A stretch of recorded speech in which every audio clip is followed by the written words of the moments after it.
তুমি ঝামেলা করো না। এখানে বসো, এখানে বসো, আমাকে বলো আমি যে রাস্তায়, তুমি এখন রাস্তায় গিয়ে কি করবে এখন?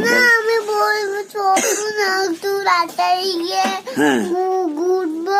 ঘুরবে? ঘুরতে, হ্যাঁ ঘুরতে যাবো। তাহলে একটু রসটা খেয়ে নাও। রস খেতে ভালো লাগে না আমার। আর আমার ঘুরতে যেতে ভালো লাগে, আমার রস খেতে ভালো লাগে না। আর স্কুলে যেতে ভাল লাগে? না পড়তে ভাল লাগে? না, তাহলে কি করতে ভাল লাগে? ঘুরতে ভালো লাগে। ঘুরতে ভাল লাগে? হ্যাঁ। মেলায় যেতে ভাল লাগে? হ্যাঁ। আর ওই মেলা থেকে ওই মেলায় যে গাড়িগুলো থাকে তাতে চাপতে ভাল লাগে? আর কি ভাল লাগে বলো? হ্যাঁ আর কি ভাল লাগে? জিলিপি খেতে ভাল লাগে? না জিলিপি খেতেও ভাল লাগে না? না, আমাকে ঘুরতে নিলে ভালো লাগে, আমার রস খেতে ভালো লাগে না, আমাকে ঘুরতে নিলে ভালো লাগে। ঘুরতে নিয়ে যেতে ভাল লাগে? হ্যাঁ। আচ্ছা।